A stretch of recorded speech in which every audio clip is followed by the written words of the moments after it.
Okay, thank you and welcome to the Village of Buchanan Board of Trustees meeting, Tuesday, October 5th, 2021. This meeting is being conducted in accordance with Chapter 417 of the laws of 2021.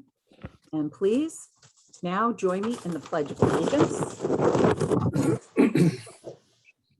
I pledge allegiance to the flag To the of flag, the United United States States of of America, America, and to the to republic which for which it stands stands, one one nation, nation, under under God, God, indivisible, indivisible, with liberty liberty, and justice justice for for all.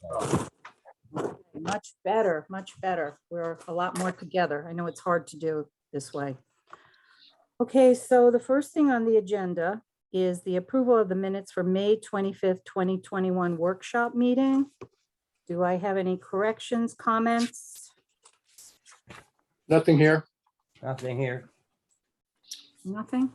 Make a motion to accept the minutes as read.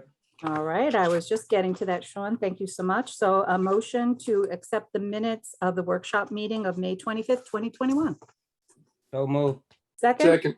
all in favor? Aye. All right, thank you. And let's move on to the September 7th, 2021 meeting. Any questions, comments, or corrections? I have nothing. I have nothing. Everybody's good? Okay. On a motion to approve the minutes of September 7th, 2021 board meeting? So Can I have a moved. second? Second. All in favor? Aye. I, Okay, so next on our agenda is comments from the floor, but agenda items only. Is there anyone that would like to make a comment at this time? No comments? No hands raised, Teresa. Okay, thank you. All right, so under new business, I'm going to make a motion to open a public hearing on the sale of cannabis within the Village of Buchanan. So moved. Second, Second. all in favor? Aye. I, Thank you. So tonight, we're holding a public hearing for for comments on the marijuana and regulation tax law, so the MRTA, which allows municipalities to have retail marijuana stores and or on-site consumption lounges within the Village of Buchanan. So it's important that we have this public hearing because we'd like to hear also from the public, but also we really haven't hashed out all the details of this, the board. So I would like to take this opportunity now to have a more detailed discussion. There is some information I'd like to give to you before we get started. There was information I had gotten from NICOM, which is a very huge resource for all the municipalities. Oh, I'm sorry, excuse me. Let me just get to that page. Because some of this is pretty interesting. Under local regulation, the municipalities have something called time, place, and manner restrictions. So that's something that the board has to talk about if they choose to opt in. But also the regulations cannot be so prohibitive that that they can't run their businesses. One of the other questions, which has been a big question, and I just want to put this out there so anybody that has this question, we can answer it right up front. Under the Public Health Law, Article 13-E, it prohibits smoking and vaping in places of employment, bars, restaurants, public mass transportation, public transportation terminals, youth or children facilities, public and private colleges, universities, and other educational institutions, hospitals and residential health care facilities, indoor arenas. Individuals may not smoke or vape cannabis on school grounds, within 100 feet of a school or library entrance or exit or outdoor area. It does not apply to residential, and they cannot consume in or on a school bus. I know there has been some questions out there about the consumption. There's a lot of questions. So we will answer what we can this evening. If the village chooses to do nothing, we are opted in. Or we can vote to opt out, but it must be done before December 31st. So I think what's really important to understand, we can always opt in, but we can't always opt out. So I think we need to really understand what we're doing here with whatever decision we make. One of the other things, law enforcement, which I found was interesting. You know, law enforcement has a way to check for impairment with DWIs, driving while impaired, but with marijuana, they do not have any type of resource on how to tell if somebody is impaired. Just wanted to put that out there.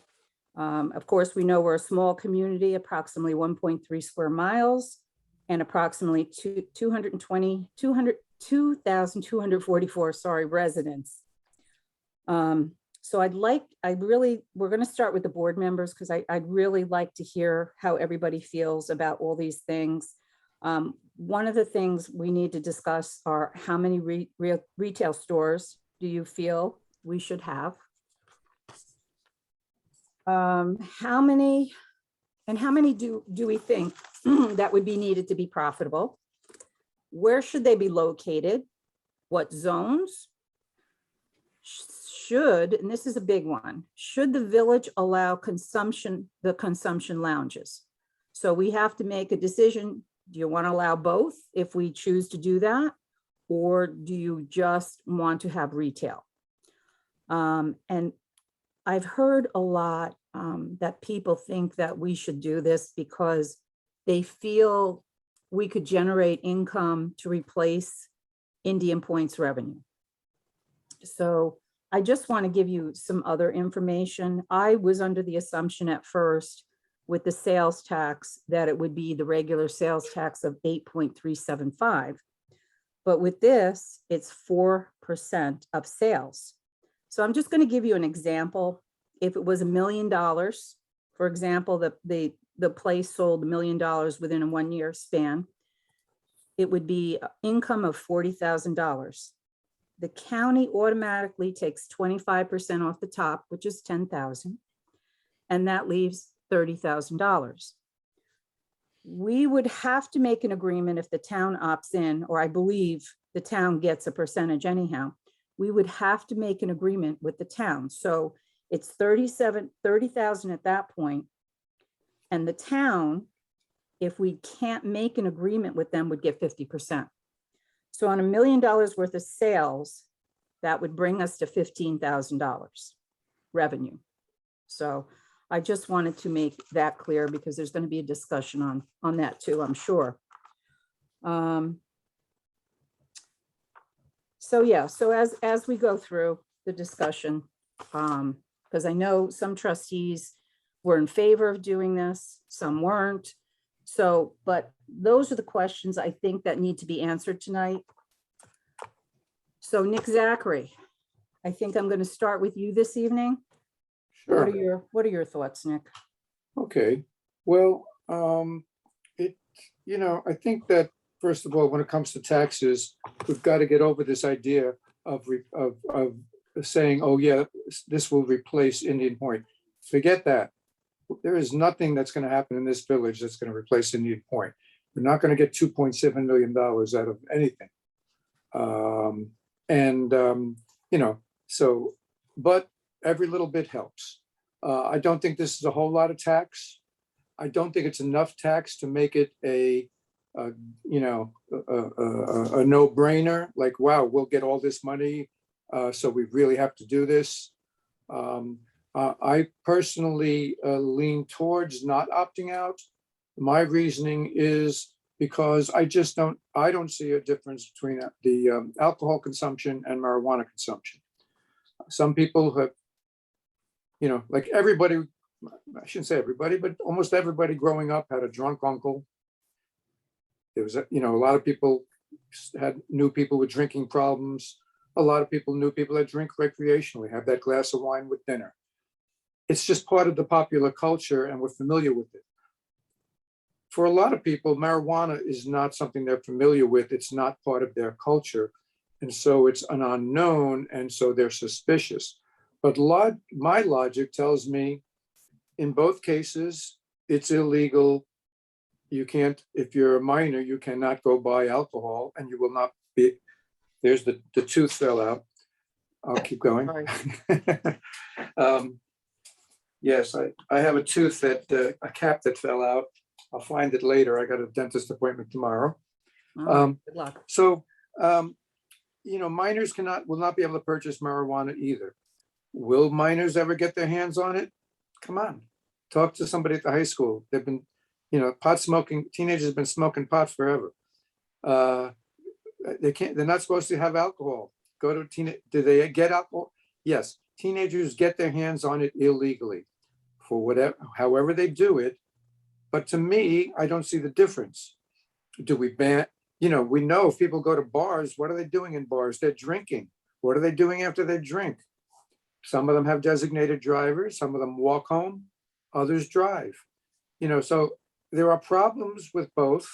When used responsibly and recreationally, I don't see a difference between a person that has a beer or two, glass of wine with dinner, and a person that chooses to smoke cannabis.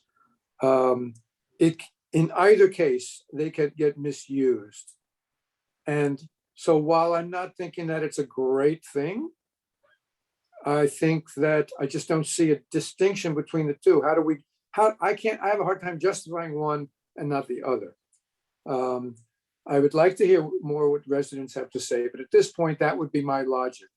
I'd like to hear, if there's other information that comes out, I may change my mind, but at this point, I personally wouldn't choose to opt out. The town, if they choose not, if the town opts out, we would get that full amount of that tax income. If the town does not opt out, then either we come to an arrangement, an agreement, on how to share any tax revenues that come from the village, which don't necessarily have to be 50-50, but if we have no agreement, when the tax is distributed, it will go 50-50 to the town and the village. So it's not a lot of money. As far as where these things would go, I would not want one, 100 feet from a school entrance. You could be right across the street from Hendrick Hudson High School and you're up more than 100 feet from the entrance. I mean, to me, it should be a little more than 100 feet from a school. We'd have to, if we were going to do this, I think we should look at regulating location. I think perhaps we can allow the sale of cannabis without allowing smoking lounges. And I might be in favor of that. Not have places where people go to smoke. And I'm not sure if there's, what the logic is there. It just makes me a little uncomfortable. Also, if we do opt out, we can repeal that. If we opt out, it's subject to a permissive referendum. In the future, if we choose to override opting out and opt back in, it is again subject to a permissive referendum. No, you can, I think you can opt in at any time, Nick. It's just. the Yeah, either opting way, out you is can the opt out. If you problem. opt out, you have to do it. Mhm. Oh, you could opt out even after December 31st? No, Because the way they presented no, this law to December us, now, you have 31st, to opt you out have by to the make a 31st. decision. It's got to be Pardon? done by the 31st. But if we do opt out, we can opt it back in at some point. Right, correct. So if we needed more time to think about it, that might be a way to do it. Right, To opt out now. And then, we could see how this thing develops, what the specific, think about specific locations, see what the state regulations are when they're fully elucidated, and we could opt back in later on. That might be a way to go, just so we have time to study this a little more. But anyway, that's my feeling now. I wish it was more tax revenue, but I have a hard time separating it from alcohol use as a recreational substance. My favorite drug is caffeine. mine too. I think all of us. Anthony, what are your thoughts? Well, I agree with Dick in some ways. I feel like right now we don't have much data, Mhm. and we don't really know the amount of money that the state is going to make. There's no guaranteed money on anything yet. I feel like we should wait it out a little bit and see what kind of information we can put together. Because if there are restrictions that we want to impose on these dispensaries, we don't know if the state is going to, what their restrictions are. I mean, we don't want to get into add restrictions now that we can't change. I feel like we need more information on this. I don't know if the village is ready to get involved in something like this. With that little money, doesn't seem like we're ready to get involved. I feel like we just need more information. I feel like we should do our little homework on this and see how it plays out for other places. And before we just jump right in, maybe this isn't a place for a dispensary. I mean, I know that previously I was on board with this, but I have done some educating for myself, and some information has come in that I feel maybe the village needs to educate themselves a little bit. Maybe we need to take this process a little slower and make sure that it's right for our community. I feel what you're doing here, listening to the community, is very important. I've had some conversations out in the community. And what we can do here as a board is listen to the community and take this slow. I don't see the numbers aren't there that we got to jump right into this. It's just not there. And let's wait and see. All right, thank you. Sean, what are your thoughts? Well, a lot of people are focusing a lot on the tax revenue. I don't think that should be our driving force.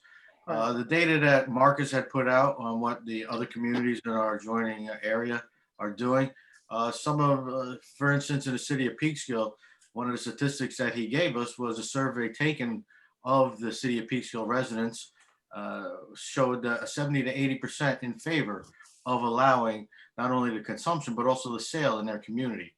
The state law affects every community and allows a sale in any community that they want.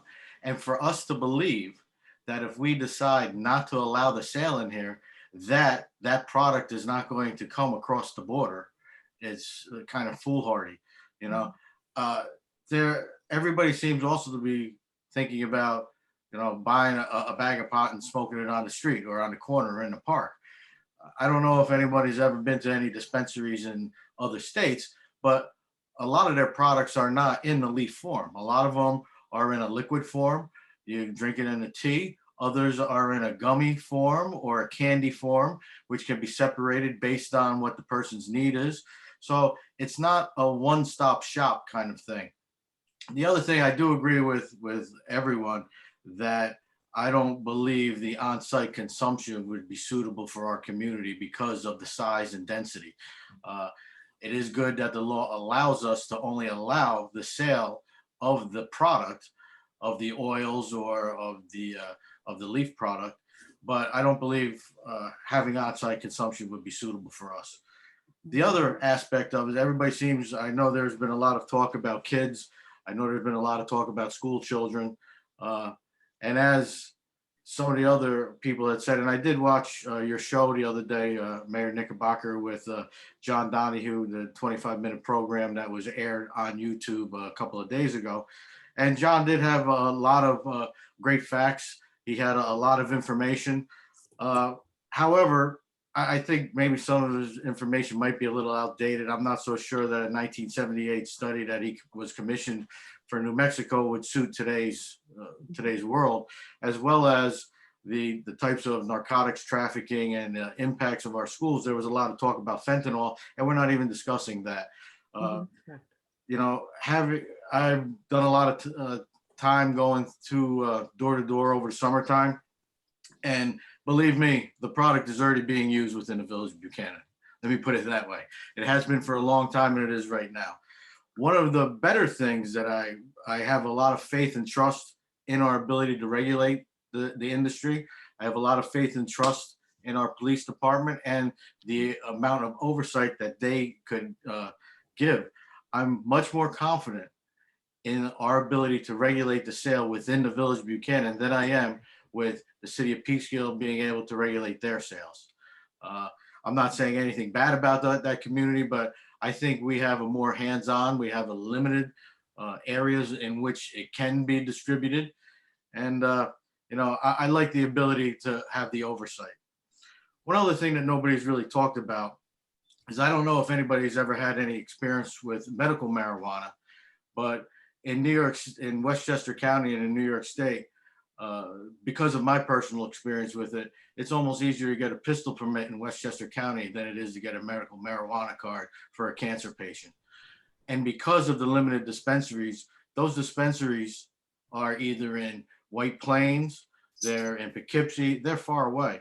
And we have an aging population that I have a hard time telling a 78 or 80-year-old that they can't have a gummy bear to help their neuropathy so that they can get an hour's worth of sleep or 3 hours worth of sleep after 6 months of chemo, because I'm afraid that some school kid might get a hold of it. There's a lot of aspects to this law. We're not going to get a lot of revenue out of it. It never was anticipated to get a lot of revenue out of it. That was just a selling point. But our ability to regulate it, to allow it to be used for people who actually need it, and our ability to just watch over things. We can't be afraid of it. I think back in the June meeting or July meeting when we had discussed this, I said there's probably more bar fights from people drinking alcohol in the local bars than there would be fights outside of a dispensary because somebody just chewed a gummy. So, I'm basically for it. I don't know where to put it, but one question that I would have to ask our council is, how do we put it on the table of bulk regulations? Because there are many industries that are available and legal in New York, such as adult entertainment and mining, all different kinds of things that are allowed by law in New York State. But because we don't have a regulation for it, because it's not listed on our table of bulk regulations, we can't allow it. So just by not opting out, it still can't be sold because it's not permissible by our zoning codes. I don't believe New York State law supersedes our zoning codes, because if it did, we would have adult entertainment places, we'd have all kinds of bars every place. So, that's a regulation issue for me, but I don't think I think we should trust our own ability to regulate the industry. And that's really what I look at. I hate telling that person that they have to go stand in line in Poughkeepsie for a gummy bear so they can sleep. And that's from personal experience. So thanks. That's all I have to say. All right. And Sean, I think we're all in agreement. I think our police force would be able to handle that. It's just my only concern. There's one officer on at a time. I just hope it doesn't become something consuming for them. So, those are my thoughts. But, let's remember Peekskill is definitely opting in. So I would say to everyone, it's not like you said, it's not like they would have to go to Poughkeepsie, because Peekskill is going to have it. And, it's my analogy is we don't have a supermarket here, so people go outside of the village to shop. So, but, my opinion is just a wait and see, and I'll give you some of my other thoughts. But I do understand the medical marijuana has helped a lot of people with issues of the neuropathy and pain and things like that. So if it's used properly, it's a benefit to some people. Just to mention, if I may, can I just mention that Croton on Hudson opted out of on-site consumption, but they did not opt out of dispensaries. Okay. And I also, sorry, Rich, but just to quickly say, I spent a fair bit of time in Massachusetts. I was up on Cape Cod. I meet friends up in other parts of Massachusetts. I just spent a couple of weeks out in Washington and Oregon. And you just could be walking along, and there's your antique store, and there's your deli, and there's a bar, and then there's a dispensary.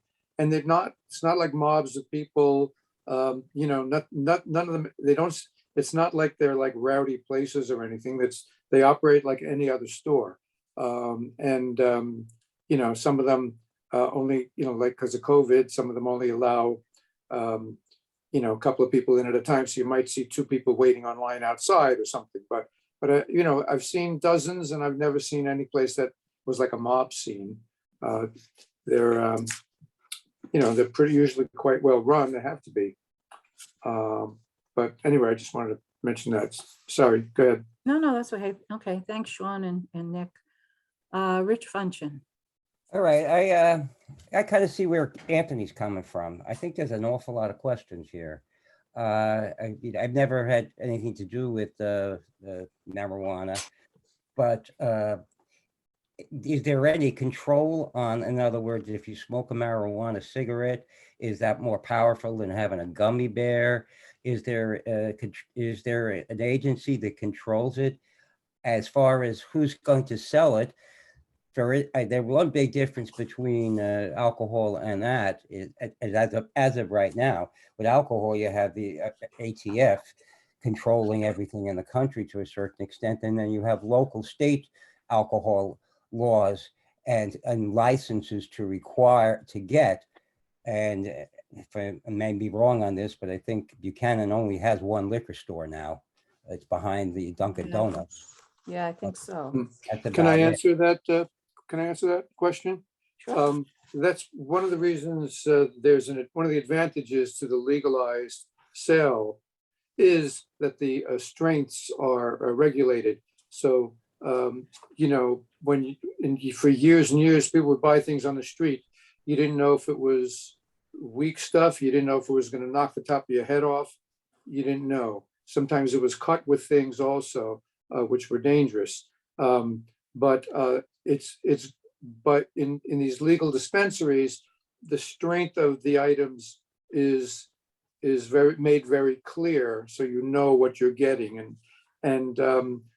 But that said, you know what the strength of whiskey is, and you know you could have one shot and just go oof, or you could keep going and have too much. So it's very similar to alcohol in that way. If you keep going, you can consume too much. In moderation, it would be like casually having wine with dinner, you know. But like with alcohol, there is the potential to overuse.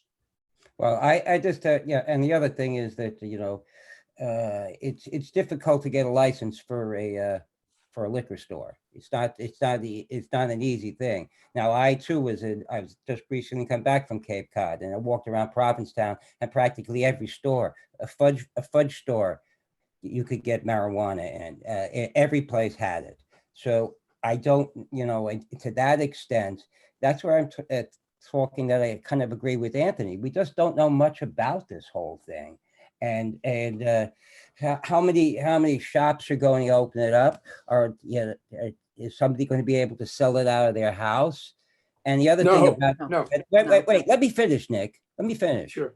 The thing is too about the medical marijuana. If once it's legalized in the state, you can get that through Amazon in 2 days. You don't have to go anywhere to get anything for as far as marijuana. The gummy bears and all those other things you can get right through Amazon. I know that from Massachusetts. It's just I don't totally agree with you. I think you have a better handle on alcoholic beverages because you do have the alcoholic content on the thing. And so if somebody's selling you marijuana cigarettes, I don't know if they're going to what they're going to put on that to indicate how many cigarettes will get the average person too high to drive a car. You do get that from alcohol. If it goes by weight, it goes by if you have consumed food, etc., like that. But you have a better idea of that. And at one point in this country, it was against the law to show alcoholic content on beer because they were afraid that younger people, mainly teenagers, would always go to the store and get their older brother or sister to buy the beer with the highest level of alcohol. So that's why they just decided to do away with that. But these are just all questions that have gone unanswered, and the state has kind of left us hanging to try to figure this stuff out. And I don't want to step in a pothole that may be there. But I think that one thing, I think we need to hear from the people, the public, to hear what they have to say, and not what people in Peekskill are saying or where else people are saying. This community is very different from Peekskill.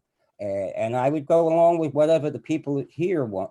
And I'm glad to hear that there's a difference between a place where you can go, smoke and or a place to buy it. Personally, and this is only my personal comment, you can eat all the gummy bears and all the brownies and everything. I hate the smell of the smoked stuff, and it's disgusting to me. It makes me want to vomit. Now, that doesn't mean that it's not, alcohol doesn't smell, whereas that stuff does. Now, if you wanted to do it in gummy bears and brownies, that's fine with me. But the actual cigarettes, I'm really against that.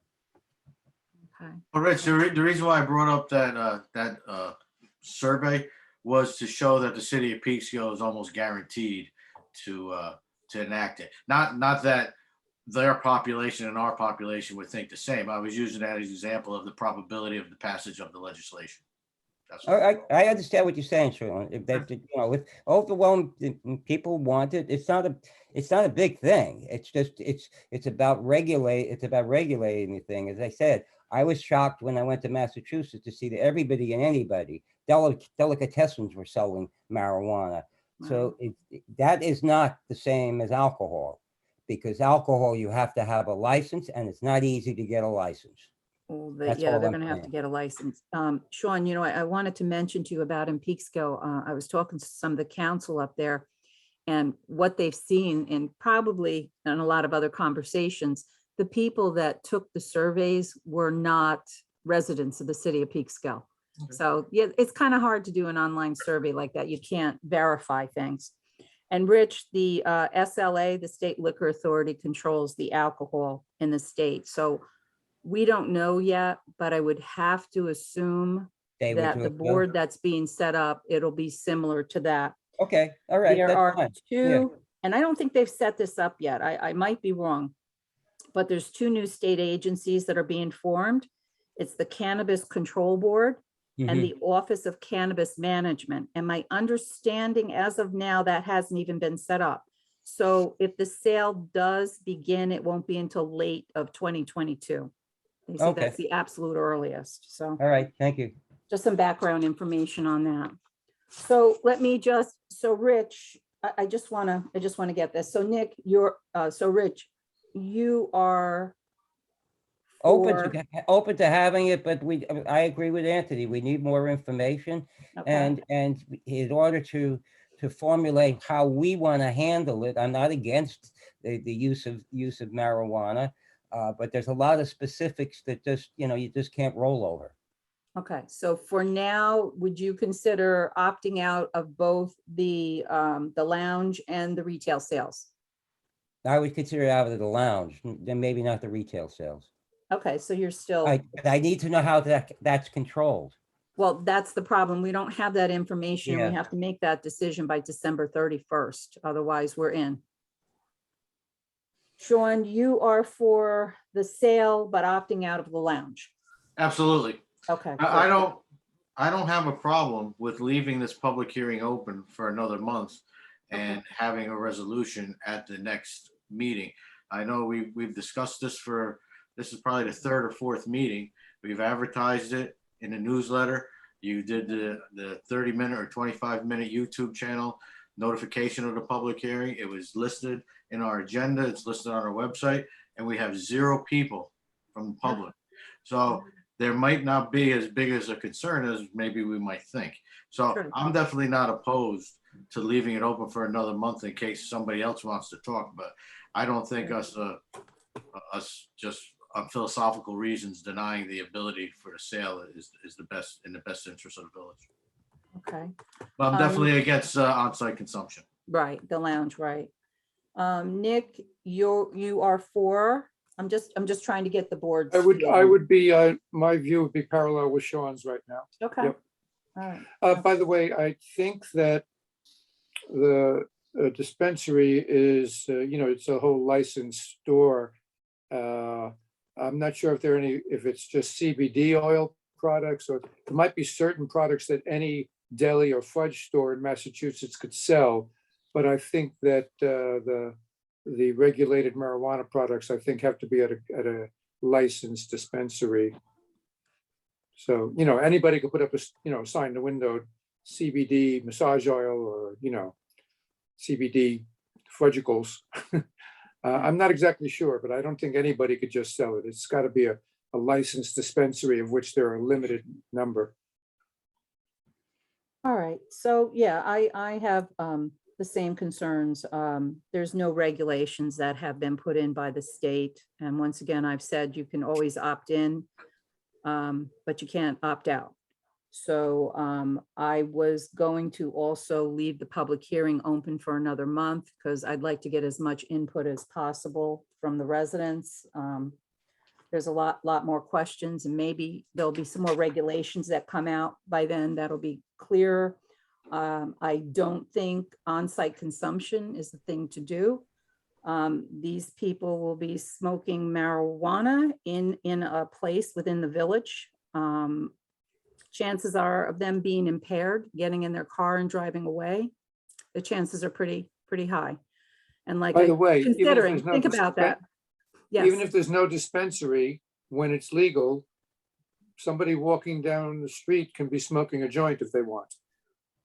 Yeah. Okay, so we're not regulating marijuana, just as the point of sale.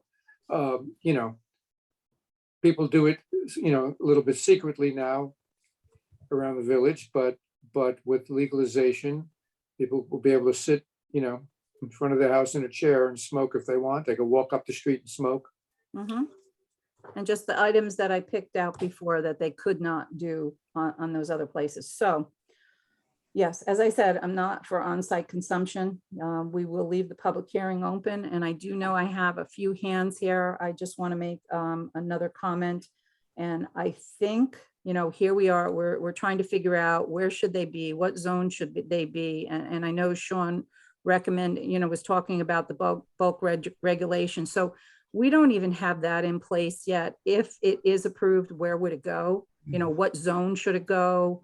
Where should it be in the regulations? And, so there's a lot of questions. So what I'd like to say to the board tonight, it was started once before, and we had to put it aside. But what I'd like to do is to do a master plan of the whole village, which will help us, because there's other people that are asking to do other things in the village in different zones. And I think if we focus on a master plan to prepare us for the future of where, what we would like to see the future of the village, I think that would be appropriate now. So we will discuss that at the next workshop. And I just think, that will help us answer a lot of these questions of what to do if we decide to stay opted in. So I'm going to turn it over now to questions. We have two hands raised. Marcus, okay. Yes, Teresa, who do you want to open it up to first? Whoever was first, pick that person, please, and open that up. Thank you.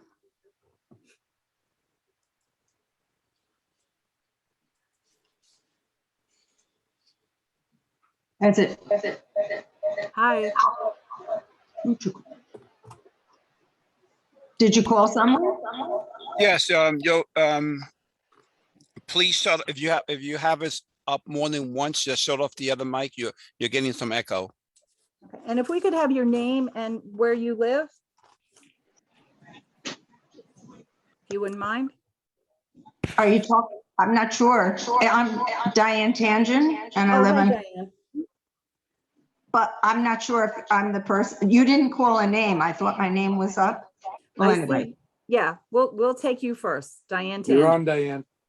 all right. You're up. I don't think a cannabis shop will enhance our village at all, especially if we would be putting it in the downtown area, which we consider the circle, or even along the Albany Post Road somewhere. There was a time when we had a lot of bars in Buchanan. I think we had at least 5. which our image wasn't quite as good at that time. I'd like to see people go to Peekskill, quite frankly, to buy their cannabis.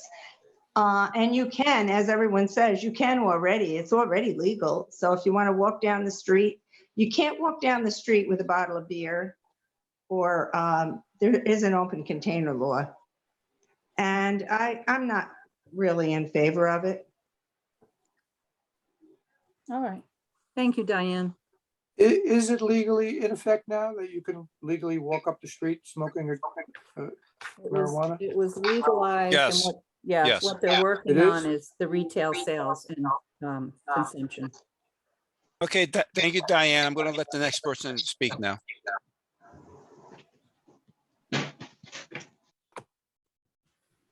Let's see. Who's the next person? Jeremy Basso, you can speak. All right. Hi, Jeremy. Hi. Hi, how are you? Can you hear me? Yes, sir. Yes. Okay, great. Hi, everybody. Jeremy Basso, Bannon Avenue.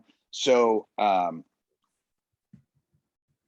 I am opposed to having any sort of opting in at this time. I think that it is incredibly prudent for the village to opt out. I think that we're a really small village. We are not really well versed, and I don't think that we demonstrate some of the best skills at trailblazing in a brand new arena that's going to be backed by businesses with incredibly deep pockets. And I think that if you make a decision today, you don't have the financial wherewithal to defend your decision if people disagree with how you intend to control the rules and regulations. The state hasn't finalized the rules and regulations yet. And as a result, I don't understand why we would want to allow something with a timeline that someone else implemented to mandate that we have a set of rules and regulations that we're stuck living with.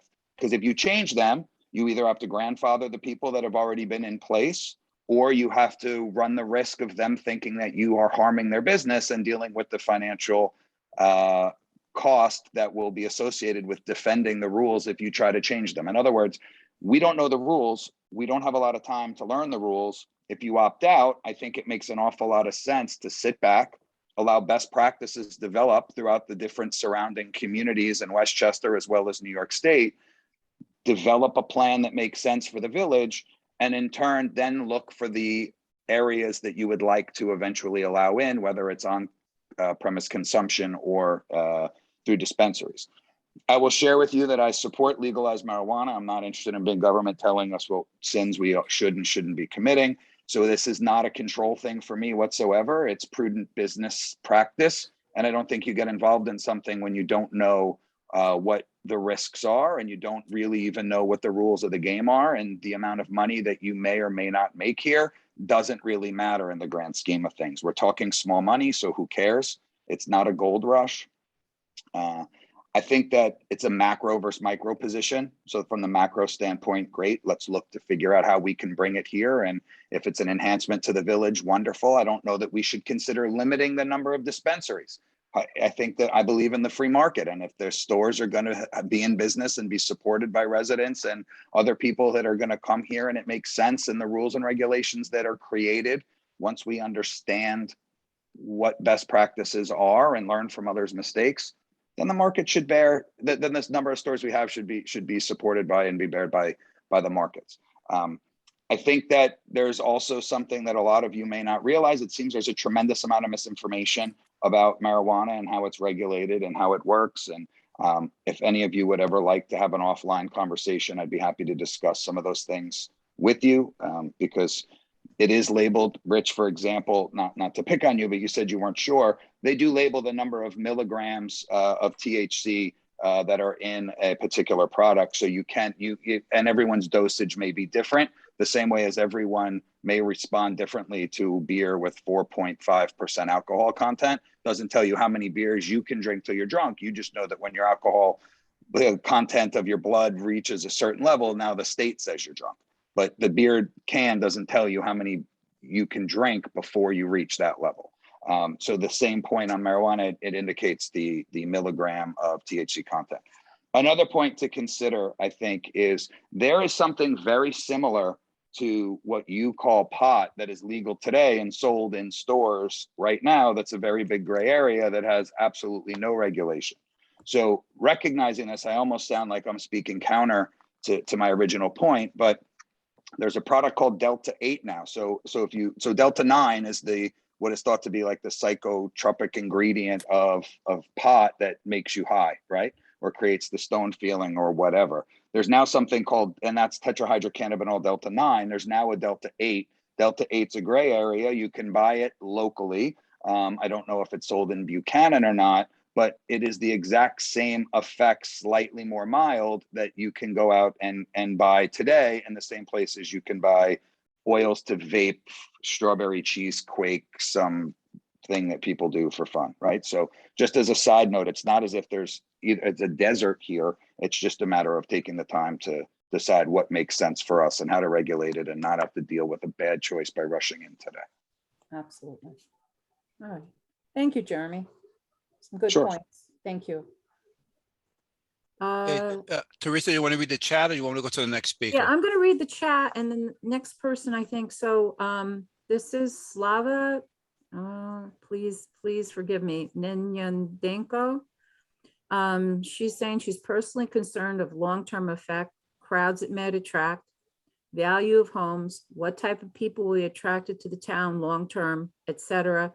She feels there's more negative versus positive. And I believe, hold on, I can't get to the other one. And I believe she'd like to speak also. Does she? I think. Yes, she has I'll her hand allow her raised. to speak right now. Yes, please. Yep.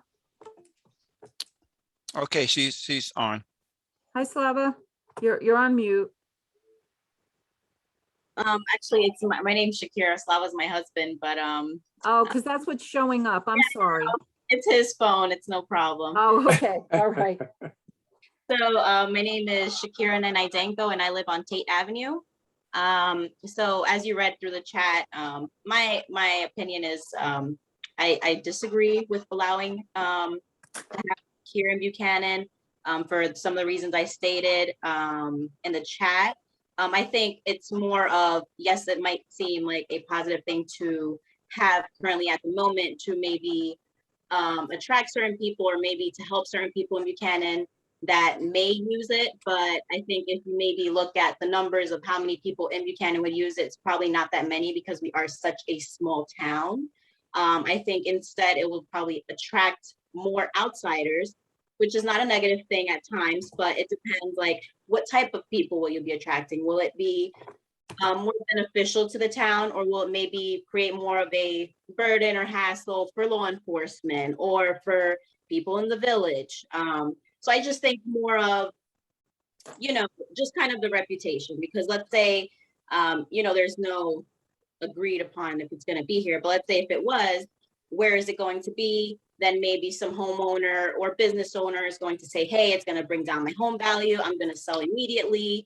And, I think it'll just be more of a negative impact that, and it's not going to bring in as much money as you would think either way. So I think maybe that's why I personally don't agree with having it.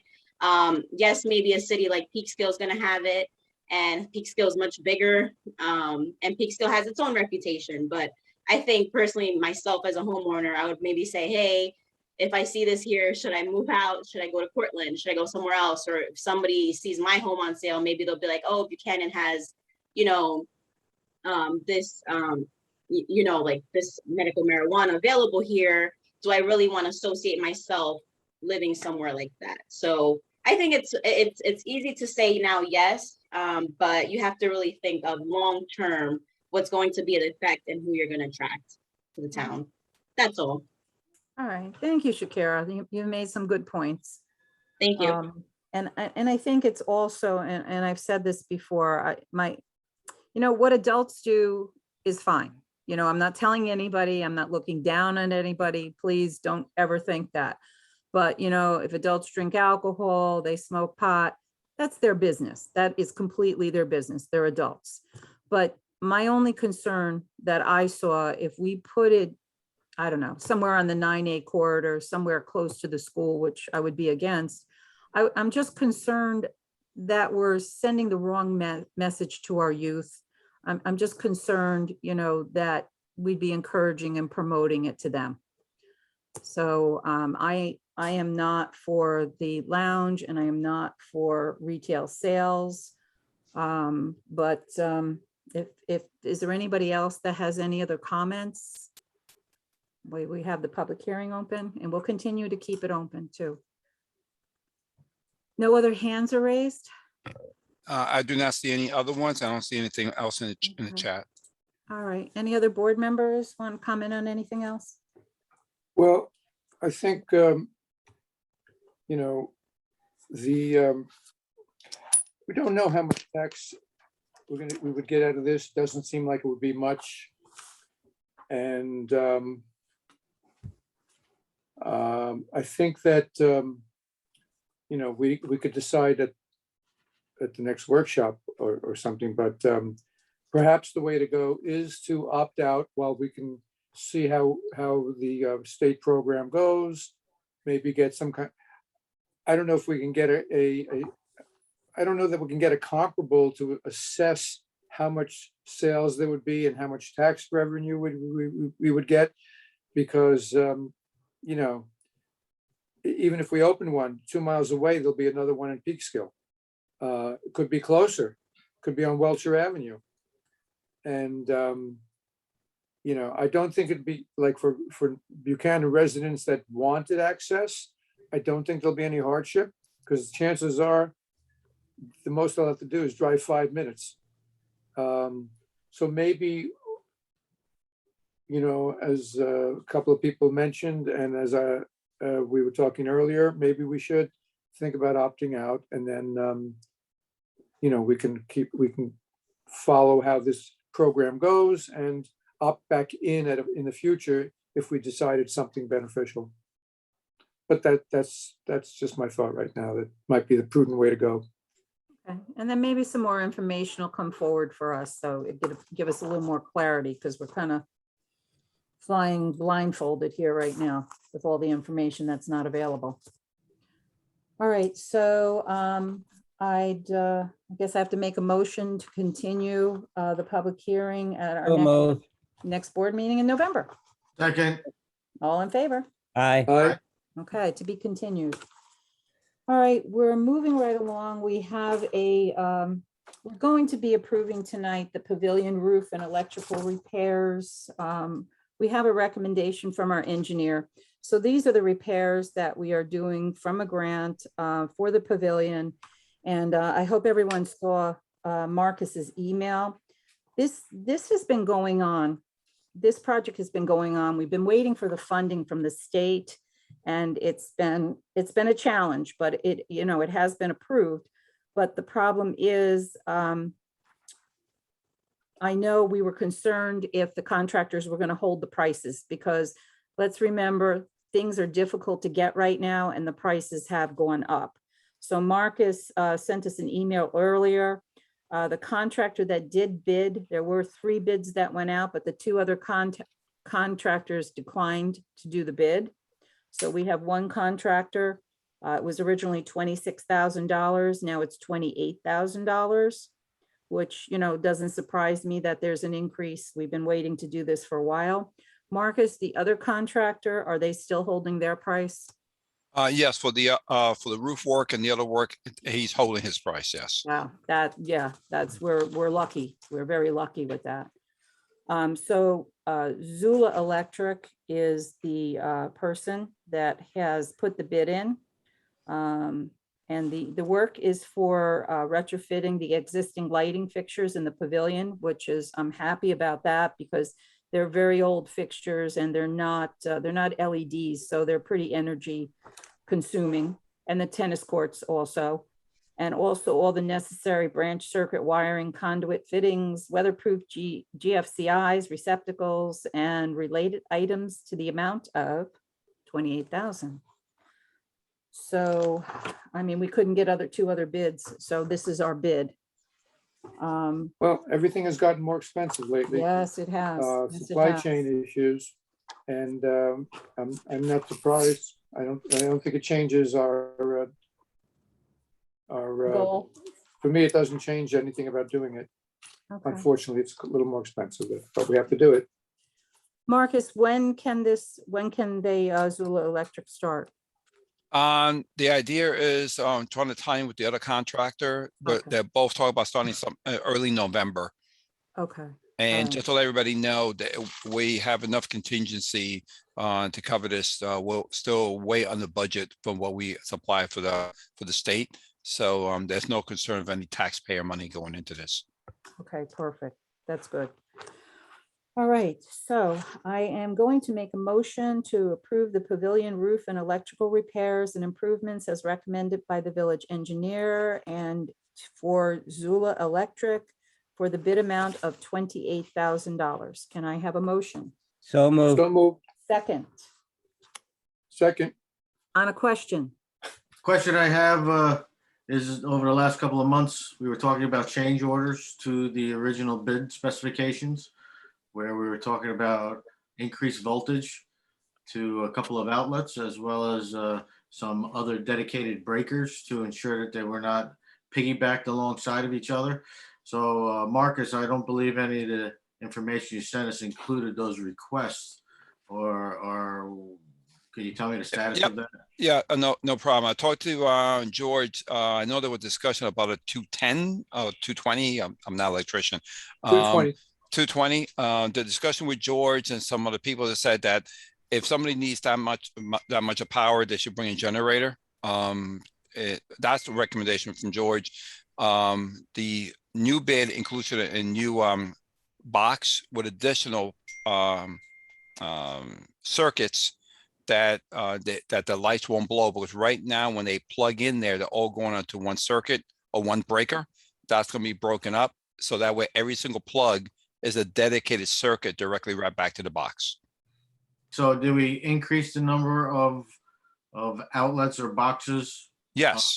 other than outside of what the original bid specifications were, or was that previously included in the bid? No, that was previously included. There'll be outlets, what you see right now is the outlets you have right now. I think there's 4, and they're going to be adding 2 more, but everyone will be wired new and to a brand new circuit. So each one will be individual. Okay, thanks. No problem. So is putting in a 220 that complicated? I mean, Yes, but somebody at the concern Buchanan is, Day and has a that heat- there, yeah, Nick, the concern was if that's out there by itself, the concern of that amount of power and somebody plugs into the wrong box, it has to be locked up, and it just takes away an opportunity for another plug. So that I can have George explain that, but George said, I think it's going to create too much confusion and power Okay. and a safety issue. Yeah, Okay. I know that people were blowing the circuits like, somebody with a pizza oven or something.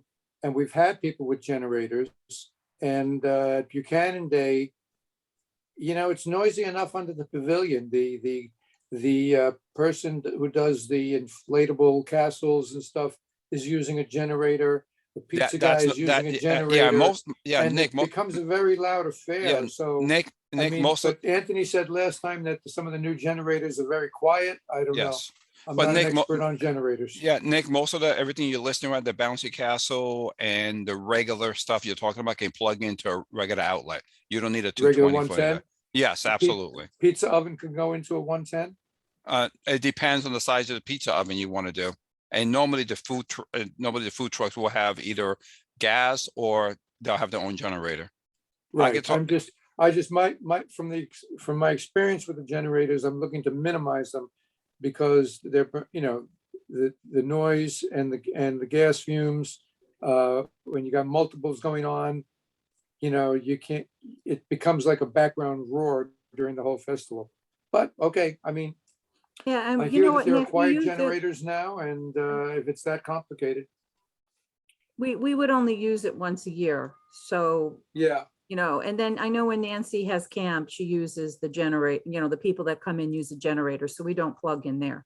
But I think the big Yeah. problem with the electrical, which Marcus had alluded to before, is that everything was on the one line. They One weren't line, dedicated lines, so of course, Okay, they're gonna blow. okay. Okay, so all in favor? Aye. Aye. Aye. Opposed? Okay, passed. So I added on letter C on our agenda. And we've had a vacant position on the planning board, and it's the mayor's appointment. And I have decided to appoint Awilda Baez to the planning board, and it will be effective October 6, 2021, tomorrow, to fill the unexpired term ending April 6, 2026, at an annual salary of $2,175. And a little background on Awilda. She was on our police reform committee, and I was very impressed with Awilda. So she has worked very collaboratively with other members to develop the village police reform plan. A little background on Awilda, and Awilda, if you'd like to speak to give more background, but she has been with the department, New York City Department of Education, for 31 years. She has 3 master's degrees, and 2019, she retired as a principal. And she's been involved in other things, and I think she will be an asset to our planning board. And Awilda, if you'd like to add anything to that? Well, I'm new to Buchanan. This is my 2nd year living here. I lived prior to this in Long Island for 20+ years. And prior to that, I was a Brooklyn girl for about 25 years. I'm looking forward to working with the board, and I hope that my presence here can be a supportive one. And I hope to bring change with the team He got to our you this? our Is that village. him? Huh? I'm sorry, my mistake. Sorry. I just want to say, working with Awilda on the police reform, she was very instrumental in actually getting the final document together. She actually did all the minutes. She kept the board members on top of everything. So I couldn't think anybody better to work with on the planning board. And whenever I have to, I really appreciate that the board considering Awilda to be on the planning board. I would love to work with her. Thank you. I appreciate that. Thank you.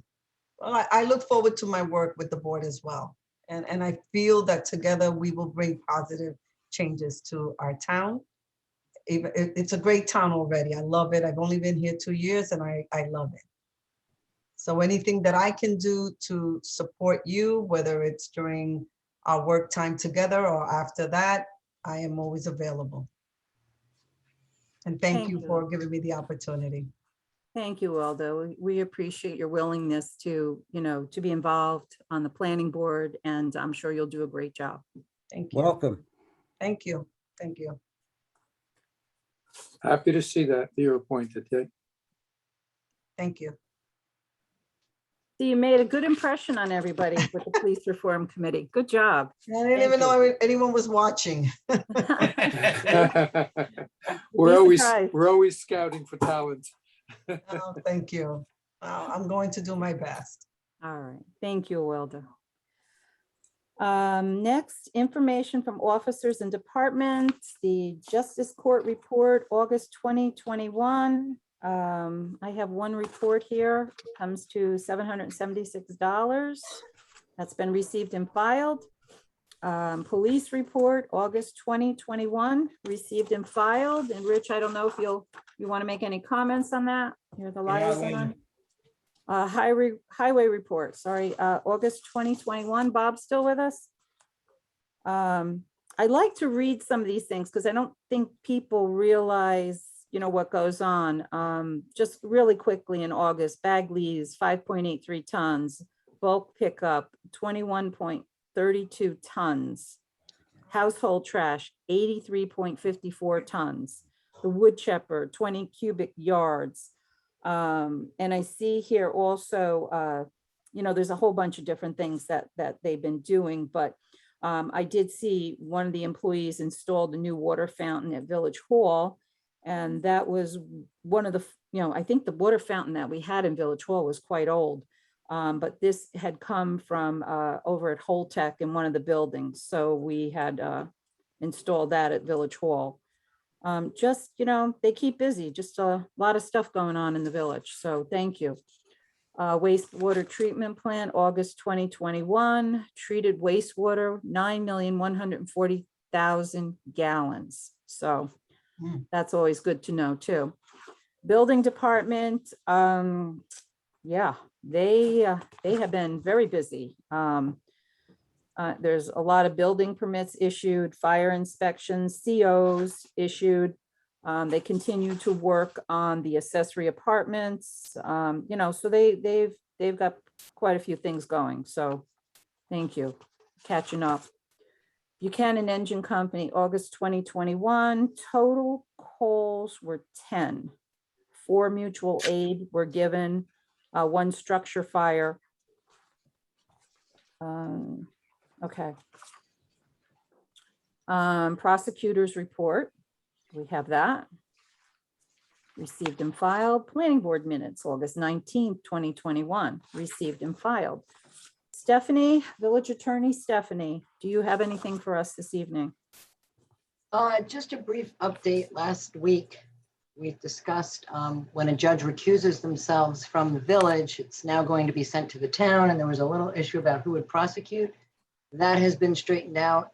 Our prosecutor will be prosecuting anything that is sent to the town of court. Okay, So good. that's just an update. And that's all I have since last week. Okay. All right. Administrator's report.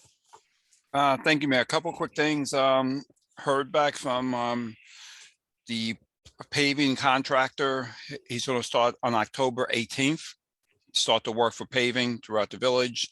That also includes the work that they have to do before Con Edison can do Blakely and Broadway. So they'll be working on that as well. The Pavilion, we talked about it briefly. They're going to start in November. The sidewalk on Route 9A, that's still per se work in progress. The DOT keeps on asking for additional documentation and insurance from the contractor. So every time we get additional information, DOT asks for something more.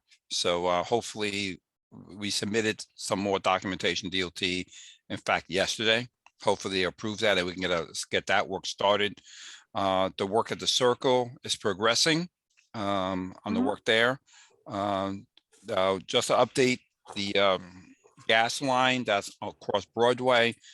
They started working on that and we had an issue whereby they have flagmen and a couple cars went through the flagmen, even though the flagman told them to stop.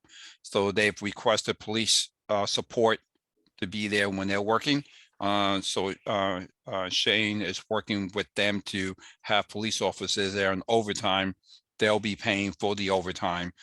They say two of the flagmen will almost run over today because they were not paying, their cars kept on going through. So that's a little issue that's going on there. Just to let everybody know, there will be work going on Broadway. One lane of traffic will always be open, so please watch out for the flagmen. These people are risking their lives every day and they almost got killed today. So the police will be working on that. Also, Cindy does not want to say anything about this, but water bills just went out and we have online payments for water bills. A lot of people have been taking advantage of that to pay online. Cindy did a tremendous lot of work on that with the banks to get that up and running and put it on the website.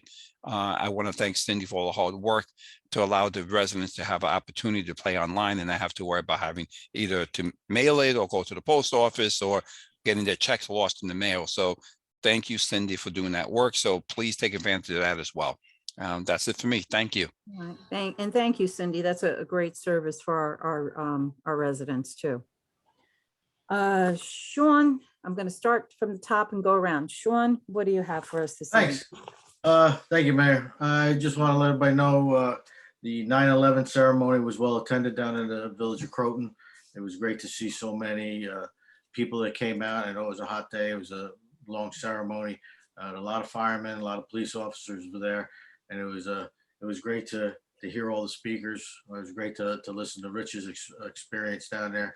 I just want to thank you, Mayor, for asking me if I wanted to say a few words. I generally don't speak at those kind of things if I'm in a fireman's uniform, but I do appreciate the offer. Okay. Also, the other day we attended the Firemen's Award Brunch. Usually every year there's an awards dinner that we celebrate the successes of our volunteer emergency responders, the fire department. This is the first one we've had in a couple of years, and it was great to be able to get out there and say thanks to everybody. It takes a lot of time to achieve the awards that were given. A lot of time away from your families and be a fireman of the year, or a member to most points. So I just wanted to thank them for inviting the elected officials. Also, I want to give a plug to the fire department, because all volunteer organizations are in really dire need of volunteers. Now, a lot of people think to be a volunteer fireman, you have to be a young 18 or 20-year-old kid. There are jobs for every single person who wants to be involved. You don't have to be in a fire. You don't have to cut somebody out of a car and do CPR. Those are the most value, but every single person has a value to contribute to their community, no matter what it is. It's great, to, like I said, to have an 18-year-old, but a 40 or 50-year-old is just as needed, whether it's in a fire police, whether it's helping rack hose, whatever. So I encourage everyone to get involved with their community, because if we don't have these people, we're going to have to pay for it. And unfortunately, CVAC and a lot of other community ambulance corps have to actually pay people to make sure that they're on shift, because so many people are at work. And that is directly reflected in your taxes. That's directly reflected in your billing. So get out and help your community. Last couple of months ago, or I don't remember, it was last month or 2 months ago, when we talked about the general code, the company that we had hired to do the evaluation of our codes, they had come back with recommendations, and we had felt that the contract included the draft legislation. And we had discussed this, I think it was last month or 2 months ago, and we were going to do a review of the contract as well as the meeting before we move forward. Do you remember this, Stephanie, when you were asking for volunteers to write the draft legislation, because they had come up with so many different things? And I felt that it was included in our original contract, and there was a question. So has there been any movement on that? Was general code contacted to see if our interpretation was incorrect? Or Marcus, you have anything on that, or Stephanie? I think we all felt the same, Sean, Yeah, with that. Yeah, I think we're all on the same page with that. Yeah, no. So I think that maybe Marcus has a different thought on that, because I didn't have any contact with him when we began this. I thought in my own mind, and I was angry about it, when I saw that there was 100 pages of changes we were charged to do by January. I have not reached out to them, and I don't know, Marcus, what your thoughts are, or what was that your understanding from the beginning, what we actually got from them? Yes, if you look through what they provided, and I started looking through it myself, it's a multiple choice. And according to them, they did provide draft language, and the issue is, do you want to accept it? Do you want to leave it the same, or do you want to modify it? So maybe it might be a good idea for the board to just take a look at it, because I started looking at it myself, and it's a multiple choice question. And I spoke to them about it, and they say, we give you suggested language. We can't tell you, the board, what it should be. So we're giving you options. So maybe the board should take a look at what was submitted. And if there's something more, I can actually have them come to a meeting so we can discuss it with them. So did they give us the draft language that they would like us to consider? Okay. Yeah. So Wait, can I clarify? Go ahead. I mean, I only went through it twice. There was some multiple choice, and then many areas where there was, you might want to look up the general municipal law of this, or you might want to look up that law of this, or you might want to, which left it completely up to us to search around and run around. That was unless they've changed something, there were a few multiple choice which said, accept, don't accept, or change it. But there were numerous areas, especially towards the end, with stuff that hadn't been changed since, I don't know, the 1960s. That would take a significant amount of work on our part. And I talked to them about it again. But I talked to them about it. Say if those issues are too much to concentrate on, we can change the options that we want to change. There are some old laws in there. It says, and they said, this law is old. You might want to consider eliminating the whole entire section if you wish to.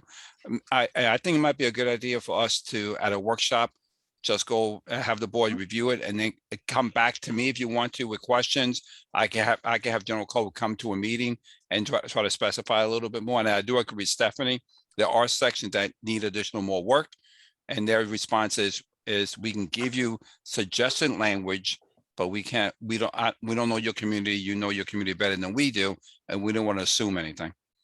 So Marcus, I'm getting a little confused. Did they supply us a draft language that they would like us to consider? On some sections, yes, and there's So- like, yes. What, was it the responsibility in the contract that the terms and conditions would be that they would supply us with all the draft language that they felt should be changed? They were providing suggested language, and yes, they did Okay. provide suggested language, yes. They should have suggested language for each area in which they feel there should be a concern. Is that correct? I would say not 100, it's not 100%, because I agree with Stephanie. They're saying that there is different municipalities take certain sections of the law and they create the language they want to create. So Listen, there are I- some sections like that. Listen, I understand the options they want to give us, but what I'm trying to nail down here is, do the terms and conditions of our agreement with them state that they will supply us with draft language for us to consider? It seems like we're like at 80 or 90% yes. It's either yes or no. You know what I mean, Marcus? Mhm. Yes. So Stephanie, if they have not supplied us or met the terms and conditions of the agreement, we should tell them, give us all of the draft language that you want us to adopt.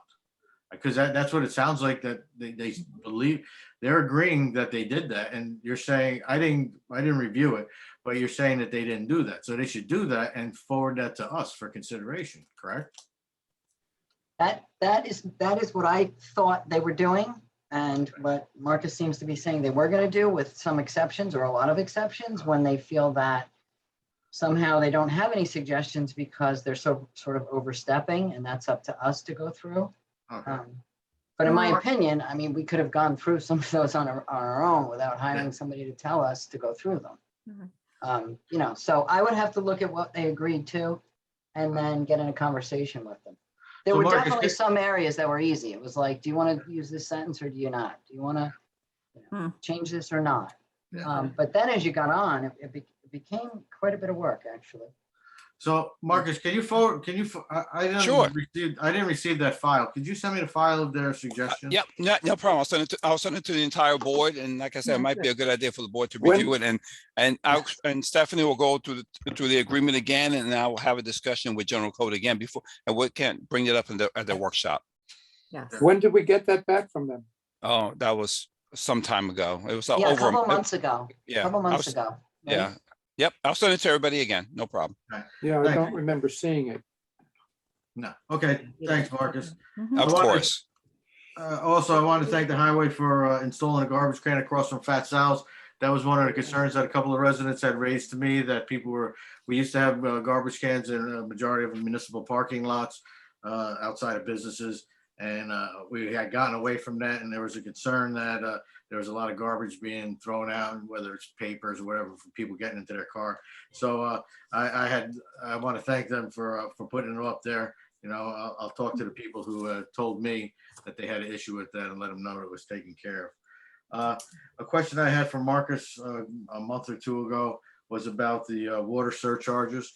I'm not sure that everybody knows that we received between $20,000 and $40,000 extra on our water bill for a water surcharge due to our overconsumption of what the state says that we should be consuming.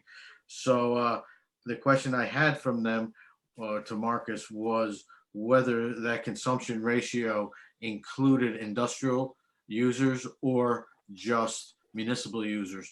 Because as you know, the operating plants had taken in a lot of water. We were billing them, I forget how many, hundreds of thousands, if not millions per year.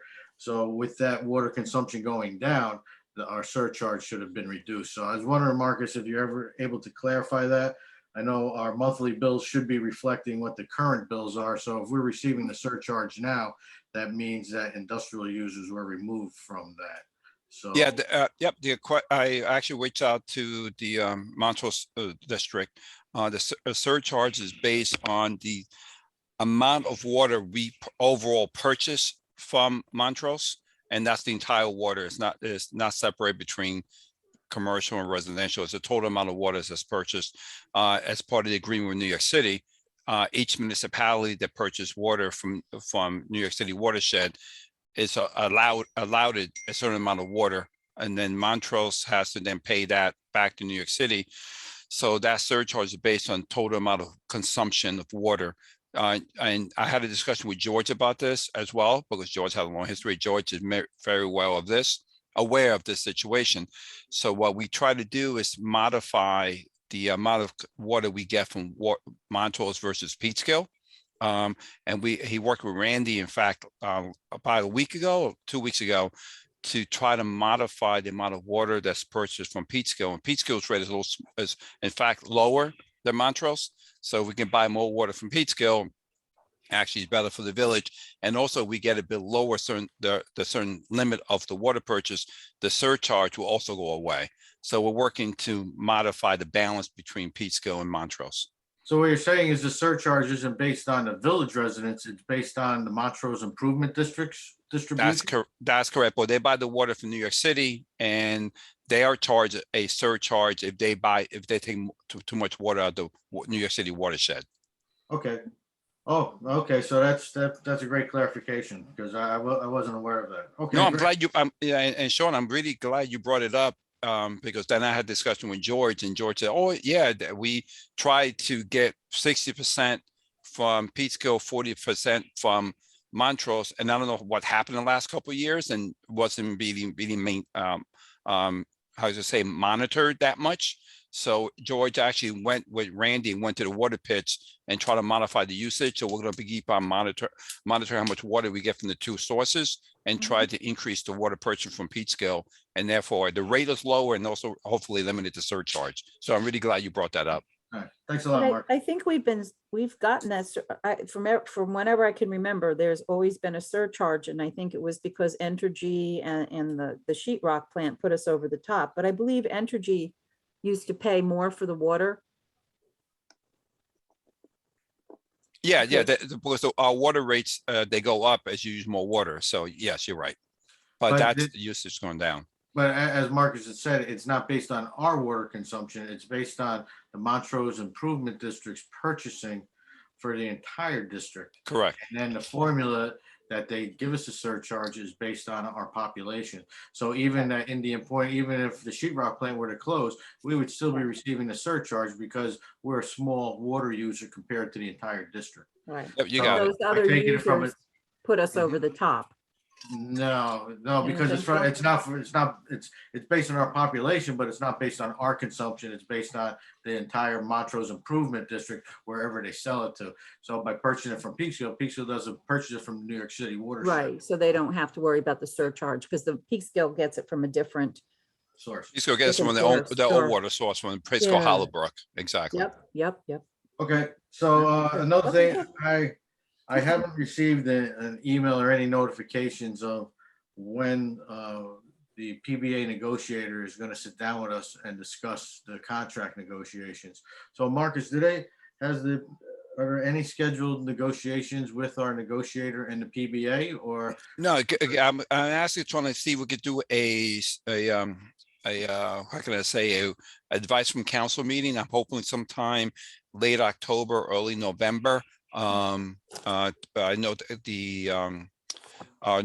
Craig has been busy with other issues going on, and he's had at least 1 or 2 conversations with the representative from the union regarding some of the 207A, 207C and other issues. And he's, like we discussed, he has also got a substantial amount of research comparing other police departments, comparable to police departments. So the idea was to have a sit down with you first, and hopefully we'll have a special meeting just for the board to sit down with him, get a game plan together, and then set up a meeting with the union. So if the game plan was to have a discussion with us first before discussing with the PBA, why is he already discussing it with the PBA without discussing it with us first? The discussion, discussing with other people. No, the discussion with the PBA was mainly regarding the 207C and section 71 and 73 that's been ongoing for like the last year and a half. And that's going to be included in the contract, I would imagine. That's correct. That's correct. So the yes. contract negotiations have started without the consultation of the board, is what you're saying. No, they've been No? continuing discussion regarding 207C, and the only the discussion has been, they finally came back. Like Sean, if you remember, there were some recommendations provided to the union a year and well, probably a year and a half ago. The union finally came back with their red line version to Craig about 2 weeks ago.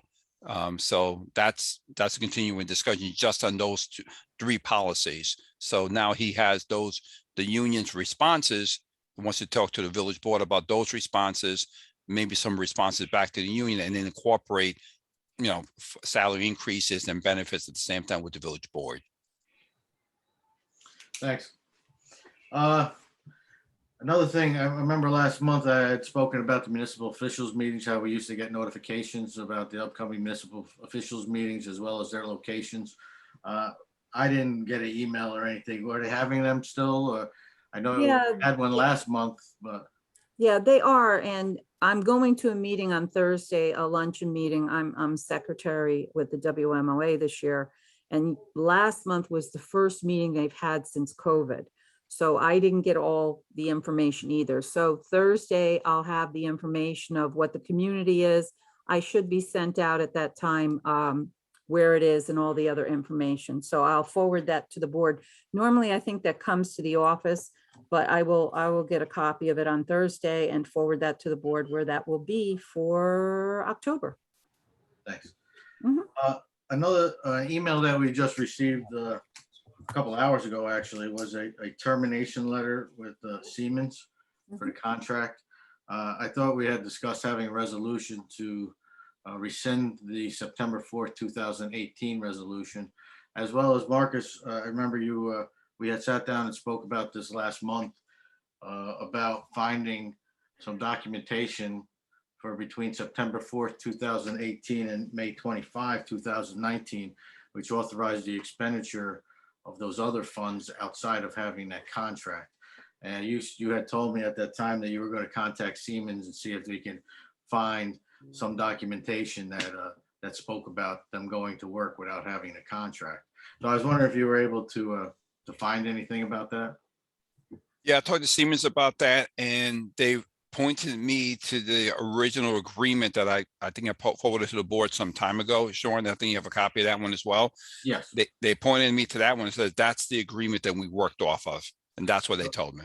So the May 25th, 2019 agreement is one they were referencing for the expenditure of all of the original bill of 69,000 and the negotiated bill of 55,000. Correct. Okay, so one of the terms and conditions of the execution of that contract was that the balance of the contract was to be deposited in escrow. And if within several days, I believe the wording was, if within several days of the execution, that escrow had not been established, the contract would have been null and void. So my original question when I read that language a month or two ago was, how were they able to do $70,000 work within a few days around Memorial Day?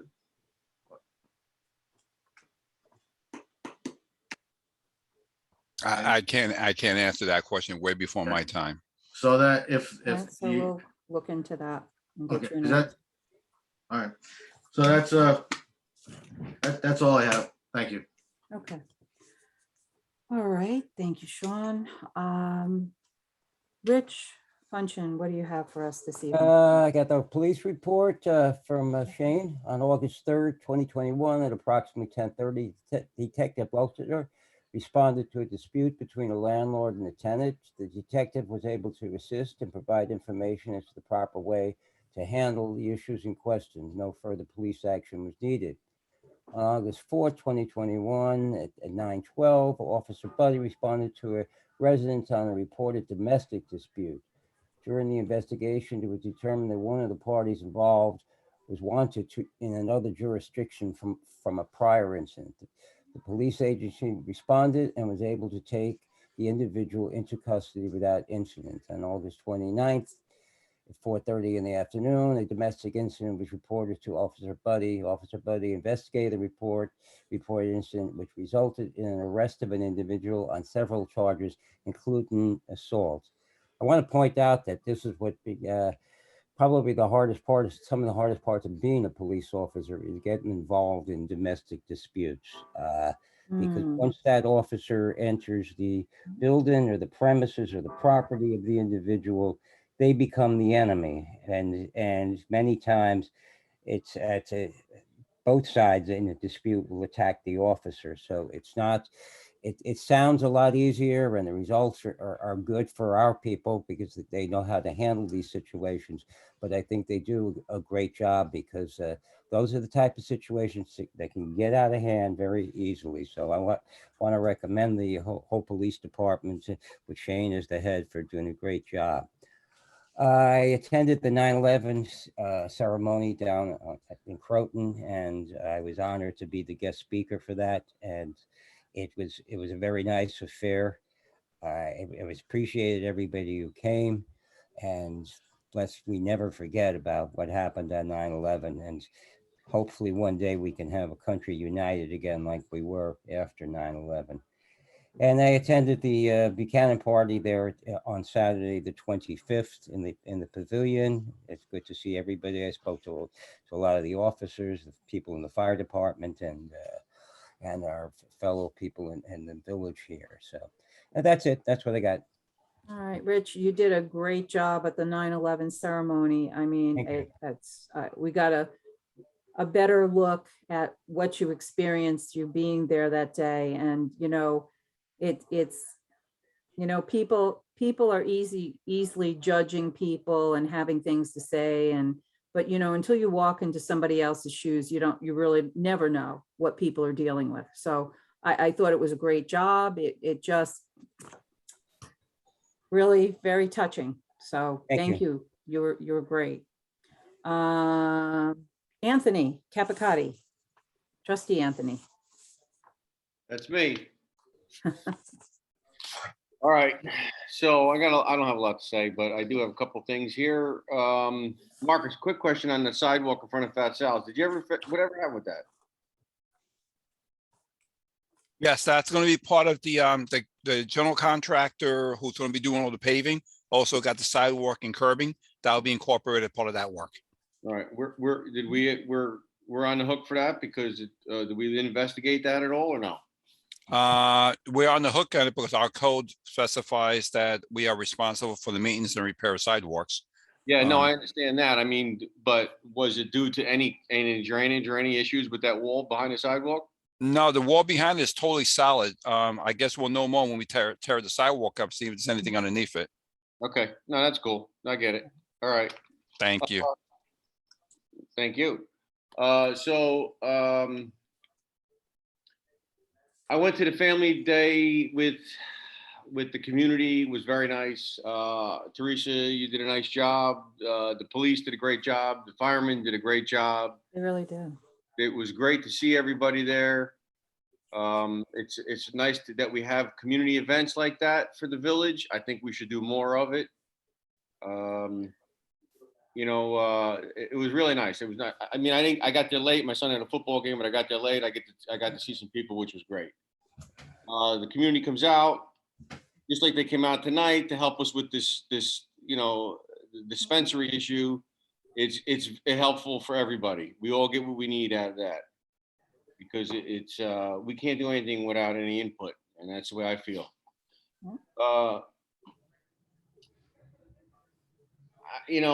I really don't have much more to say. Just you guys covered just about everything. I don't know. That's about it. All right, thanks, Anthony. And I know at the Buchanan event, we were kind of planning for the future. We were talking about some things, and I know you mentioned fireworks. So absolutely, so we can make that happen. I'll see what kind of money we have left from the Entergy money. Maybe we could use it, something for that. The village deserves a fireworks show. I think so. I think so too. Let's do it. Okay, thank you. And Trustee Zachary, what do you have for us tonight? Thank you. I was also at the Buchanan Engine Company Awards brunch on Sunday, just this past Sunday. And the organization provides an indispensable service, and it's a great bunch of people. I want to thank everybody that's involved and volunteers and makes it all happen. In particular, I want to mention, they gave awards for longevity of service. I want to mention that there was a person who has been a member of the fire department for 70 years, Robert Stein. And I'm just awestruck at the devotion of community members. And I want to thank him. And also Bernard Blakely, who is now a member for 60 years. Just fabulous stuff. There were other members at shorter times. I'm not going to go through all those names now, but I generally want to thank everybody, but I just had to mention those two names. I want to just run through some stuff that I'm hoping should be in our next workshop discussion. I always like to bring this up so that anybody watching this knows what's coming up. We had at the last workshop, we had a discussion on whether or not to hire a planner to study the rezoning for the Indian Point property. That is something I think we'll be discussing again at the next workshop, hopefully. And at the last workshop, I kind of vehemently supported that we hire a planner. And I just want to say that Buchanan is a great place. And the people that are on the board and the people that volunteer deserve thanks. Everybody does what they can do, and it's enabled the village to carry on. We're not a village with a lot, we have a couple of professionals in the office, but most of the people that on the boards are not professionals. And unlike the town of Cortland that has a full planning department of professional planners and people that are involved in that area, we don't have that. And I kind of feel that if we're going to keep up in these days, we have to understand that we need to hire professionals for advice. And unfortunately, sometimes it's a little more costly than we'd like. But I when it comes to planners, when it comes to attorneys, there's times we just have to suck it up and do that. I think it's imperative for the village to keep up with the way things work now in terms of planning, in terms of grants, in terms of contractual stuff. I don't mean it as an insult to anybody on the board. I did call everybody on the board, including myself, an amateur, because as the world of planning, we're not professional planners. So I don't mean to insult anybody on the board, but I just feel that the village has to utilize professionals when necessary to keep up in this modern world. So hopefully we continue that discussion at the next workshop. Also, I'd like to, at the next workshop, to talk about Lens Cove Park. I know we have we're waiting for some New York State Department, the Department of who are we waiting on? Not the DOT. We're waiting on the DEC. the DECs. Thank you. The Environmental Department of Environmental Conservation from the state. We're waiting for some answers and information, and then hopefully soon we'll be able to move ahead with a paddle sport dock there and removing the old damaged boat ramp. But I'd also like to discuss at the next workshop the park in general. I think it's time for us to have some pride in that park and not just neglect it. When I go there, things look kind of run down. Sometimes the grass is a foot tall, and I'm sure that's times the highway department is just too busy. I understand that, but there's bathrooms that don't work. I'd be curious to know if we had that conversation once. I'd be curious to know if there's a way for the village to get those bathrooms working. I also would like to know if we could use some rec money to get some new benches over there. just in general to discuss the park and maintenance and what we could do to make that, to improve that place and make it a place we could be proud of and stop the neglect that's been going on over there. The other thing a resident questioned, and we kind of must have tabled it because I know we've been discussing it on and off for about 2 years, is new entry signs into the village at the next workshop. If we could discuss I'm that and see working. if that's something that we could get moving and make I'm happen. working on that, Nick. huh? That's in progress. I'm It's in going progress. Great. So maybe we could update tomorrow that to at the next do the workshop. base. Yeah, Yep, next workshop would be motion. great. I kind of feel like at the regular meetings, it's the time to steer things to the workshop. I don't want to bog down a regular meeting with discussion of any of these things now. I just want to outline the things that I'd like to see discussed. And also, we talked about updating the table of use regulations. And I feel like that's a bit too much for something has to be separated from the regular workshop and maybe have a special workshop. So maybe that's the item to do that with, but I think the board needs to consider a total up. You mentioned earlier tonight about redoing the master plan. By that, I don't know if you meant upgrading our table of use regulations, or if you actually meant updating the master plan. Which The whole we probably shebang. Yeah, we probably should be redoing, upgrading our master plan. It hasn't been done, updated since 2005. And that's a bit of a project right there. Maybe we can get some grant money for that.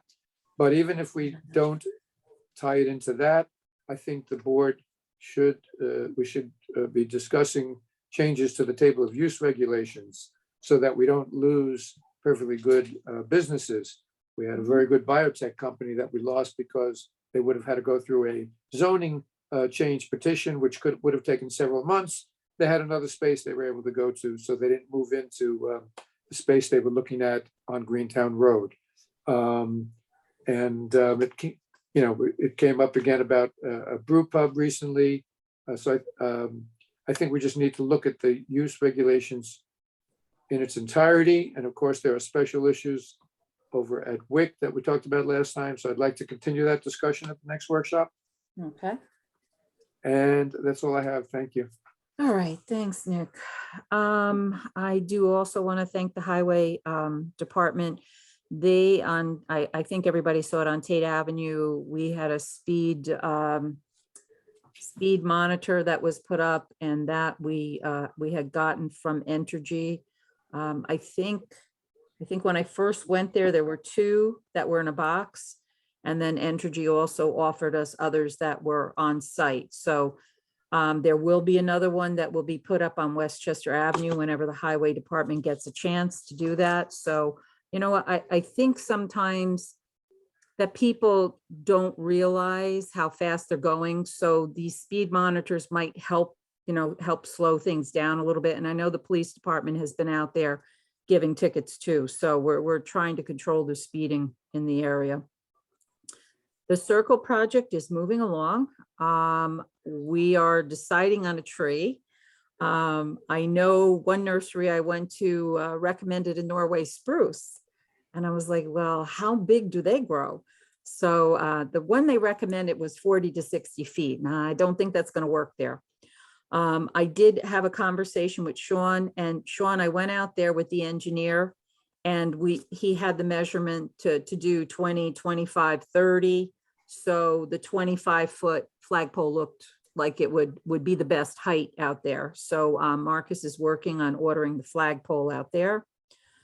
I'd like to also congratulate Hank and Nancy Hardlicka on their 50th wedding anniversary.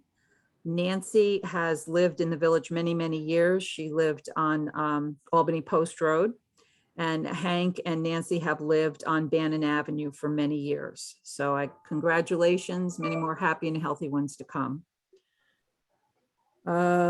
Also, I'm sorry, with this circle, we will be announcing when the daffodil planting will happen this month. So what I'd like to see is people in the community who are interested in coming out to help the beautification committee plant some daffodils.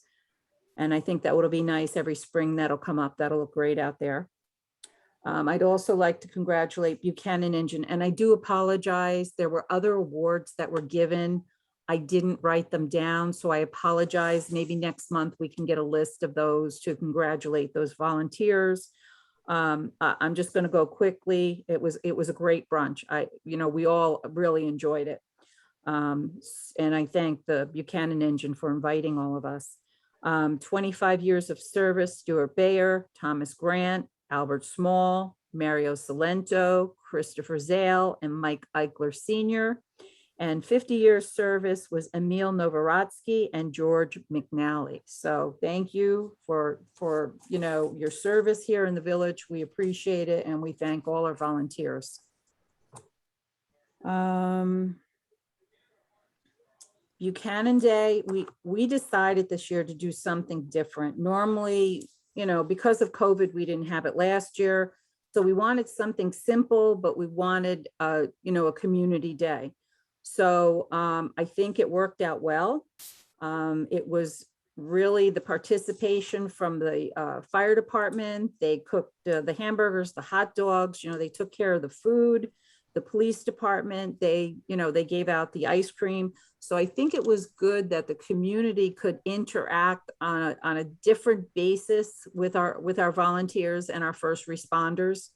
And Dennis Blakely and Matt Glassoff, our entertainment, they did a great job. So it was a nice, fun day. I think everyone enjoyed themselves. And I don't want to forget the Buchanan Beautification Committee. They were doing helping out with the pumpkin painting. So it was a good day. It was good to see everybody. It was just good to try, starting to get back to normal again. So I am working on Holtec also so that we can continue Buchanan Day. For years, we had gotten grant money to have a Buchanan Day. So I'm working with Holtec to see if they can continue to do that for the village of Buchanan. Sometimes we got 5,000, sometimes we got a lot more. So, we're going to continue to do that because it's important for the community to get together. What else do I have for you guys? I think that just about, no. I forgot the most important thing. So I had gotten a letter from a resident, from Todd and Crystal Horgan. And it's a very nice letter. And I would just like to read it to you. It is, as we wrap up the second week of the school year, I'd like to bring your attention to the work being done by our own Buchanan Police Department, keeping our students and community safe. As a 38-year resident of the village of Buchanan, I've seen the advantages of having a small town police department interact with its community and keep its residents feeling a sense of security unlike any other community in the county.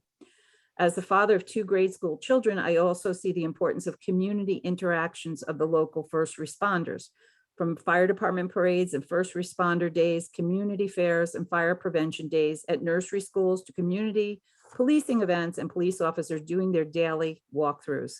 The children of the community continue to benefit from the interactions between its first responders and those they are sworn to protect. I'd like to specifically bring your attention to a few moments that as a father have caught my attention over the last few weeks, moments where the Buchanan Police Department has exemplified the notion of community policing. My daughter was about to begin her first days of kindergarten at BV Elementary School. To her advantage, she has an older brother that is in the 3rd grade. Had this been a year later, she would have been entering a new realm without the guidance of an older sibling. Not all students are that lucky. However, although she had an older brother to guide her in the first few days, her anxiety grew. And as any parent would agree, and as hers grew, ours multiplied. We walked her to the bus the first day, choking back tears, knowing that we were seeing our youngest off to full day kindergarten. When we arrived at the bus stop, the first face we saw was Grandma, waiting for the youngest to embark on the journey you have all watched your children complete. The next faces we saw were fellow students, all smiling with nervous giggles. Then the bus approached, stopped down the block. Out of nowhere came a dark car turning down the street. It parked and we all thought another student. Mom and Dad busy with morning routine and running a few minutes late. Then stepped out the police chief of Buchanan PD in full uniform to greet to greet parents and students. Children smiled, parents breathed a sigh of relief. There is no town or village in the county that has this kind of relationship with its police chief, Farrell, with his police. Chief Farrell stood with the families and watched our kindergartners get on the bus for the first day, not for a photo op, not for a social media post, not for any other reason, but to tell the families, we've got your back. He stood quietly in the background, a quiet professional, watching us all hold back tears as we watched our children ride away with a stranger on a big yellow bus. He got in his car and followed close behind. As he left, he said, anything you guys need, you let me know. Much to our surprise, Chief Farrell and members of the Buchanan Police Department did this throughout the village. And better yet, they met the buses at BV and greeted the kids as they entered the school. The first day came and went, but the interactions didn't stop there. It seems like every day the kids got off the bus, we heard stories of their first gym class, their friends' birthdays, and the police detective Loescher and Chief Farrell grabbing a slice of pizza with my son's third grade class for a boy's birthday. Officer buddies seen following the bus to and from school to keep the children safe. A lockdown drill where children are huddled in a dark corner of the class only to be greeted by the smiling faces of Chief Farrell and Officer Rigg. Familiar faces to tell the kids it's all okay. The men and women of the Buchanan Police Department have earned the recognition of the community and need to hear the appreciation we have for them. It's the waves as they drove down the street, the sidewalk conversations they have with families walking down Tate Avenue on Sunday morning. It's the little things that go a long way. It's the reason that the residents of the village continue to support its police department. Thank you to Buchanan Police Department. Thank you all for you have been doing for the village and the district during these difficult times. It's often a thankless job. Please know that you are all appreciated by the community. Signed, Todd and Crystal Horgan. So this was a great letter. Thank you, Todd and Crystal Horgan. Thank you so much. And thank you, Chief Farrell and the Buchanan PD. This is what community policing is all about. So we are fortunate to have the police department and all the services that we have in this community. Okay. And I think, and just like I said, you know, the police were handing out the ice cream and the kids loved that. And I think the police like that too. So I want to thank everybody for the meeting tonight. We will, like I said, we will continue the public hearing on the marijuana law. And is there any other questions before I close the meeting? And Marcus, do we still have that executive session? I don't have anything for executive No. unless Okay, Stephanie Stephanie does. didn't either. Okay, so no executive session this night. There's just one thing I want to say, Mayor. Sure. Last month or 2 months ago, Nick, we were talking about the recreation fund, and I said that I had some confusion about how we could use it. I quoted you the wrong law. I quoted you the law that was originally in place for the inception of that fund. In 2012, we changed the language, so I didn't quote you the correct language. I quoted you the previous 2012, so you were right on how we can use it now. We changed it in 2012. So thanks. Okay, All right, good. Thanks for the clarification. Good. So any comments from the floor? Do we have any hands? I do not see any hands, Mayor. Okay. So on a motion to close the meeting, So moved. second, second. all in favor? Aye. All right, thank you. Have a great Good night. Buchanan day. Good night.